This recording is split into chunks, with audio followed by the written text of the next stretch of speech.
Magandang araw po mga kapuntos, at sa araw na ito po meron po akong tampok na video para sa inyo at sana ay magustuhan ninyo. Kaya sa mga bago pa po sa aming channel, please po don't forget to hit the subscribe button at ang notification bell para maging notified kayo sa bawat video na ilalabas ko sa channel na ito. At bilang kahilingan po ng punto por punto team at naway maintindihan po ninyo, sana po wag nyo pong i-skip yung mga ads sa aming mga video.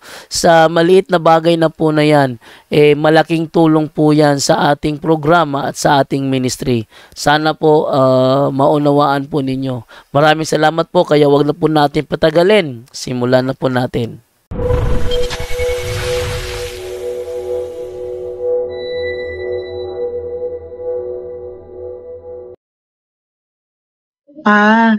Unsay matambag-an ng magsigig away gid sila. Kada adlaw sa ilang mga kanang mag-istorya sila, dili sila makasinabot kanunay init ang mga buot nila kada adlaw ambot. Okay, Brother Tata? Ano daw masasabi mo doon sa laging nagbabangayan? Laging mainit ang ulo? Brother Tata, ito yung spiritual warfare. Isa yun sa epekto sa contaminated sa demonyo, Brother Jando. Lalo na kung nakontaminate sila dahil sa mga cortisone, isa yun sa mga reaction. Dahil yung mga na-involved sa, kahit pang wala kayong mga ninuno na mga albularyo, pero palagi kayong nagpunta ng mga albularyo, isa sa mga epekto yon, walang peace of mind. At hindi na walang gana magdasal, wala nang gana magsamba.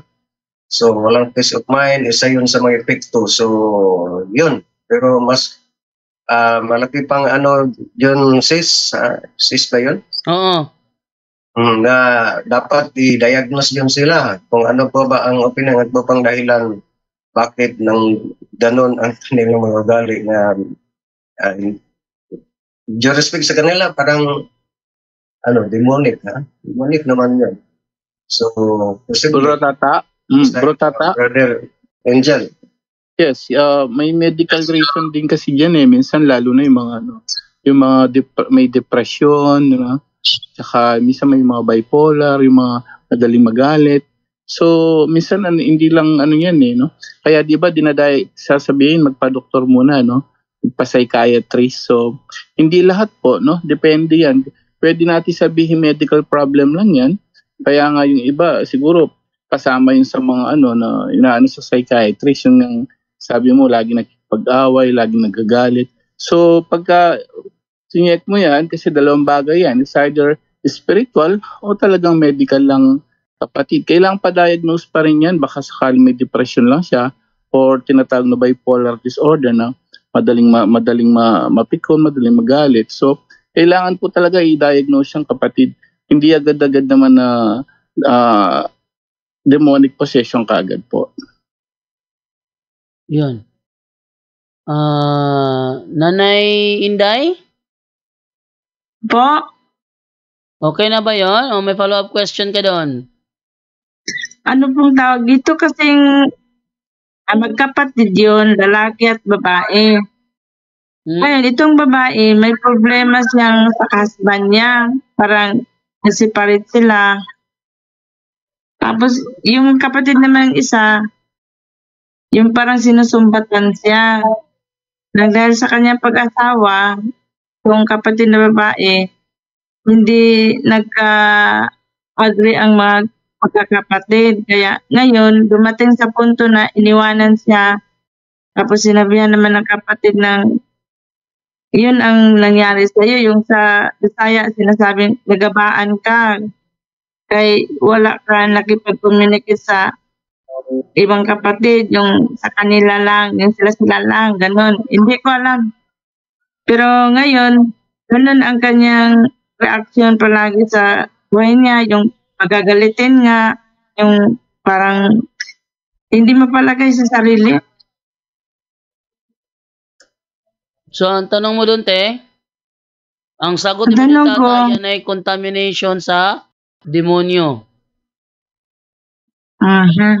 So, saan pwede siya magpunta? Ayan. So, saan daw siya pwedeng magpunta? Brad Tata. Yes, kung pwede, kadalasan kahit pa psychological, pero sasakyan yun ng demonyo. Yun ang experience namin dito. Ang iba nagpunta na ng psychiatrist pero hindi ganun pa rin. Ang explanation ang pwede ng psychiatrist, bigyan ng panggamot, yun, positive, pero ganun pa rin. So, sasakyan ng demonyo yung naturang ugali. So, ang tanong niya, saan, ano po mang dapat gawin, Brother John Do? Saan daw Taga saan dadalhin? po kayo? Saan daw dadalhin? Taga-asa siya? Taga saan? Taga saan daw yan, nanay? Ang kaso kasi, sa Davao po kasi siya nakatira. Wow. So, hindi ko alam kung sinong resources dyan, pero mas mayo, magpunta kayo sa, pupuntahan mo sa kanilang, yung Paris para mag-inquire, para sila ma-process o ma-diagnose. Brad, meron lang akong itatanong kung meron kang sagot dito. Posible ba na ang kanyang lolo bale ay kriminal? Tapos, mga 3 yatang napatay niya nun. Matagal na panahon, patago siya na hanggang hindi siya na priso talaga, patago lang ang buhay niya. Pero ang alam ko rin na merong hinahawakan yun na mga orasyon, mga ganon. Pero nabalitaan na namatay naman din yun kasi parang napagkamalan. So, masaling sabi namatay na yun. Posible ba na ang tao na yan nakaka-apekto sa mga anak niya o sa mga apo? Kahit na hindi naman pinapaiwan yung inahawakan niyang orasyon. Yes, 100%.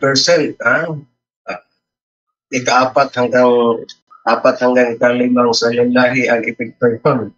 So, yun ang dahilan na mainit sila ng ulo. Dahil yung magulang nila yun, yung may... Bale, grandfather nila yung kriminal. Tapos, ang nanay nila, ang anak nitong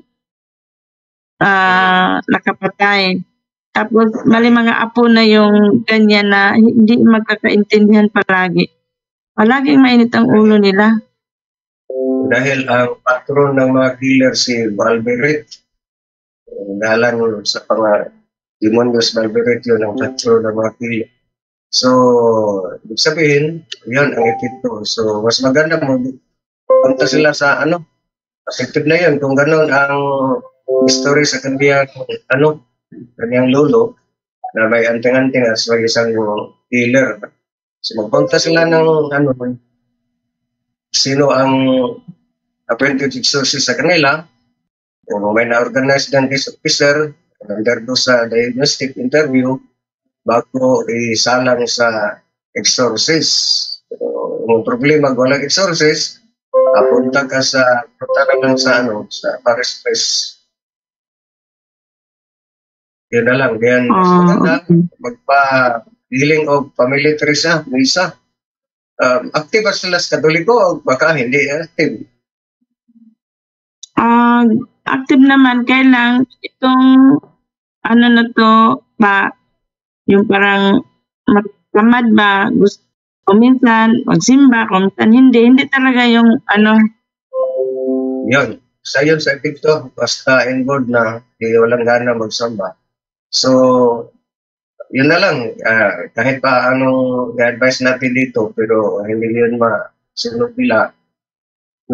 Hindi sila mismo ang nagtanong dito personally, di ba?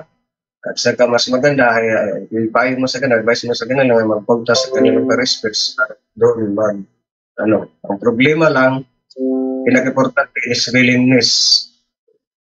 Kahit pa siguro may sources dyan, pero sila willing, wala tayong magawa.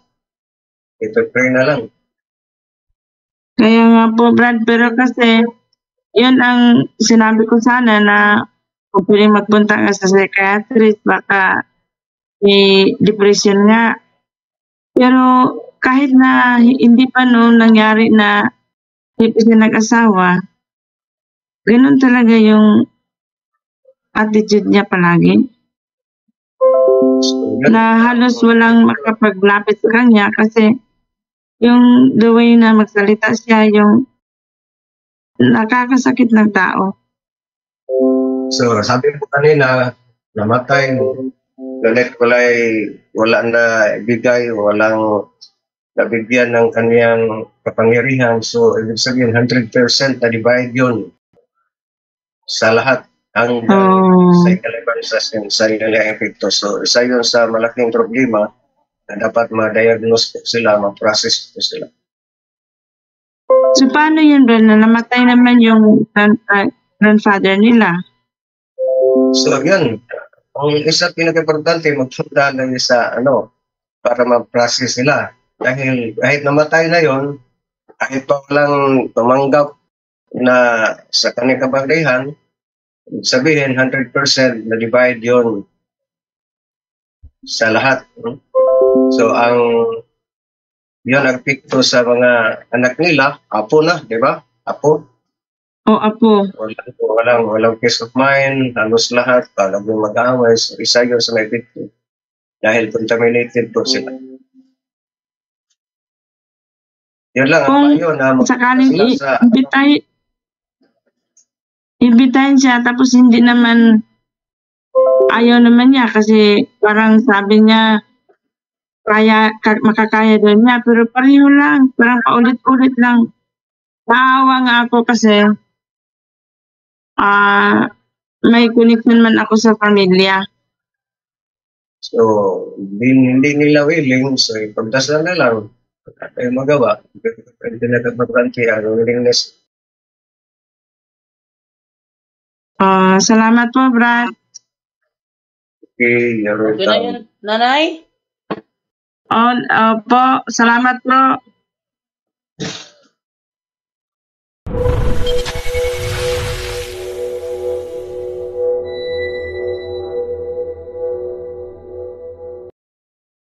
Na magtatanong ngayong gabing ito si Jane Amoroso. Jane Amoroso, good evening. Good evening po. Yes. Naririnig na po ako. Yes, naririnig ka po. Brother John, tatanong ko lang about sa yung holy water like that, tapos yung holy oil, pwede ba yung gamitin ng ng may mortal sin? Brother Tata? Like, katulad ng, nagsasama kami ng asawa ko ng hospital, gano'n. Tapos, gusto ko sana magkaroon ng holy water, magpapabless sana ako. Pero ngayon, nandito ako sa ibang bansa, yung asawa ko nasa Pilipinas. No, Brother Jando, ang mag-publish yan ng holy water at saka olive oil, exercise ng olive oil. Opo. Para, ang kaso po, may mortal sin po, tapos hindi pa po kami nakakapag, kasal. opo. Hindi pa po kayo kasal, pero nandyan ka sa labas ng bansa. Opo. Yung husband mo nandito sa Pinas. Opo. Okay, pwede. Kung ma-access kayo, magpagkisal dyan. Pagkisal mo, general confession, pati yung hindi pa kayo kasal. Hindi naman kayo sexual intercourse. Ang problema po, brother, Opo. Ang problema po pala, hindi po ako nakakapagsimba dito. Saan bansa? Sa Kuwait po. Yun ang problema. Isa sa akin. Di ba po every Sunday po may blessing si Father Darwin. Gusto ko po sana mag-try nung opo. Iniisip ko naman po kasi nga po may mortal sin. Hindi ko po alam kung pwede ko rin po siyang magamit. So walang kang mapuntahan dyan kahit once a month na lang. Nakayagan magsimba dito. Yung ang problema. Yung husband na lang mo. Advisean mo husband na mag-general confession. Pwede po pala yun. Tapos pwede na po ako na magpabulas dito sa online. Kayo mag-publish, then ipadala mo sa Pinas, no? Para Hindi po, ako po yung gagamit dito. pinalang business at saka magamit pang ano na lang, kung pwede, palagi kayo mag-urusan. Opo. Yun na lang, dahil problema, walang parit, pero kapusin ba, dito yung makakaugusan sa iyo sa mga problema. So, bro, tata, Printel, yeah, si Father Darwin po noon nag-ano siya, may nagtanong sa kanya tungkol diyan ng mga walang misa, walang ano, no. Ang nag-suggest ni Father Darwin din is pwede po kayo mag-online mass, kapatid. Tapos sabi ni Father Darwin at lagi niyong dasalin yung act of contrition muna for a while. So may paraan naman, sister, yung yung pong live mismo, wag yung replay. Yung live mismo, ang dami po niyan kami sa Quiapo eh. So pwede po kayong magmisa pa rin, kaya yun yung kasi binigay na simbahan sa atin yung online mass dahil sa mga taong hindi makapagsimba talaga na physically, no, sa church. So may nagtanong kay Father Darwin yan, paano po yung gagawin namin? Hindi kami makapagkumpisal, nandito kami sa Saudi, ganito, ganun. So ang in-advise ni Father, pinakinggan ko mabuti yan eh. Sabi ni Father Darwin, ang chance natin diyan, sabi niya, is online mass, tapos yung act of contrition. Anyway, dinadasal na naman natin yung penitential act sa sa bago mag-umpisa yung misa, yung I confess to Almighty God or inaamin ko sa makapangyarihan Diyos. So, yung mga advice ni Father Darwin muna, kapatid, wag yung dahil walang church diyan eh, hindi na tayo makapag-attend ng mass. No. Yung pong online mass, binigay ng church yan sa lahat ng mga sa mga, lalo na sa mga nasa barko, yung mga nasa So pwede pa rin po, kapatid, online mass, kapatid, yung live. Okay po. Nanonood naman po ako ng online mas. Ang ko lang po yung sa pari po. Pagko-confess po. Confess. Yun nga po, yung po sabi nga ni Father Darwin, yung confession, hindi mo naman kailangan na direct confession mo na dahil no choice nga. Dahil hanggang ngayon, never pang pinapayagan yung online confession din. Halimbawa, yung iba kasi nagtatanong, baka pwede bang online confession? Hindi po pwede yun dahil yung tinatawag na seal of confession, yung kasi pwedeng yun eh, dapat sikreto kasi yun. So sa online confession, sa mga kaparian medyo medyo delikado yon dahil baka maraming makarinig or something, ma-expose yung kasalanan, bawal yon. So ang sabi ni Father Darwin po, advice niya is yun nga, act of contrition, prayer, search nyo kung ano yun, at yung sa misa, di ba bago magmisa may yung pag-amin sa kasalanan para maging karapat-dapat tayo sa pagdiriwang, aminin natin ang ating kasalanan. Di po ba may ganon? So yun na po, okay na po yun. Tapos mag-state of grace ka, yun nga, na-kontrolin, wala mo ng fornication, hanggat kaya, no fornication at all. Yun, state of grace yun. Walang problema po, pwede na po kayo gumamit ng mga holy and exercise water at oil. Yun po muna tayo bago po. Yes, so pwede po sabi ni Father Darwin. Okay po. Ayun lang po yung inaano ko kung pwede po akong gumamit po. Hindi kasi minsan po parang bigla na lang ako nagagalit dito. Hindi ko po maintindihan. Bigla na lang po ako nagagalit. Tapos minsan sa sobrang inis ko po minsan sa nagiging kasama ko. Parang hindi ko po ma-tempered yung sarili ko na nag-iisip po ako ng masama sa kanya, gano'n. Kaya gusto ko pong ng holy water tsaka oil. Gano'n po. So yun po, subukan niyo po yun, kapatid, no? At magpaano ka nga, tapos gamitin mo yung holy and exercise, oil at water po. Baka malay mo, walang imposible sa Diyos, kapatid.